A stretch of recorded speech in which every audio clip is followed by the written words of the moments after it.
So ఈ vaginal infections జనరల్గా రావడానికి గల కారణాలు ఏంటంటే వెజైనాన్ని క్లీన్ చేసుకునేటప్పుడు వాటర్తో క్లీన్ చేస్తారనమాట. ఈ డౌచింగ్ వల్ల, ఈ వాటర్ ఎక్కువగా వాడడం వల్ల ఆ గుడ్ బ్యాక్టీరియా వెళ్ళిపోతుంది. ఆ గుడ్ బ్యాక్టీరియా వెళ్ళిపోయినప్పుడు ఏమవుతుందంటే బ్యాడ్ బ్యాక్టీరియాకి అది ఒక మంచి ఎన్విరాన్మెంట్ గా తయారవుతుంది. ఆ బ్యాడ్ బ్యాక్టీరియా పెరిగినప్పుడు ఏమవుతుందంటే ఇన్ఫెక్షన్స్ వస్తాయి. వైట్ డిశ్చార్జ్ జరుగుతూ ఉంటుంది. అది కాకుండా ఎల్లో కలర్ లో డిశ్చార్జ్ కూడా జరుగుతూ ఉంటుంది. అది కాకుండా వాళ్ళు యూరినేట్ చేసేటప్పుడు పెయిన్ఫుల్ గా ఉంటుంది అనమాట. తర్వాత అది కాకుండా ఫిషీ స్మెల్ వస్తుంటుంది. ఈ వెజనల్ ఇన్ఫెక్షన్స్ వల్ల వాళ్ళల్లో ఇన్ఫర్టిలిటీ ఇష్యూస్ ఎక్కువ ఉంటాయి. ప్రీటర్మ్ బేబీ అంటే నెలలు నిండకుండా పుట్టే పిల్లలు పుట్టడము. మరి న్యాచురల్ వేలో ఇన్ఫెక్షన్ నుండి బయటపడే మార్గం ఏమన్నా ఉందా?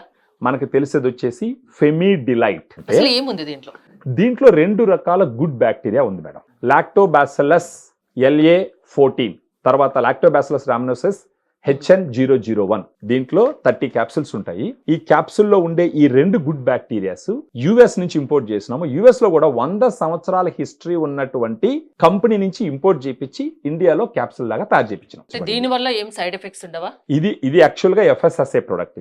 ఇది గుడ్ బ్యాక్టీరియా. సైడ్ ఎఫెక్ట్స్ ఉండే ఛాన్సే లేదు. ఇది ఎన్ని రోజులు వాడాలి? అదేమన్నా టైం పీరియడ్? ఫస్ట్ రోజుకు ఒక క్యాప్సిల్ లెక్కన నెల రోజుల పాటు వాడుకోవాలి. ఎక్కడ దొరుకుతుంది ఇది? వాళ్ళకి మన దగ్గర డైటీషియన్స్ అమ్మాయిలే ఉంటారండి. ఇప్పుడు ఈ నంబర్కి కనుక ఫోన్ చేస్తే మన అమ్మాయిలు వాళ్ళ పరిస్థితులన్నీ అర్థం చేసుకొని వాళ్ళకి అప్పుడు కొరియర్ చేస్తారు.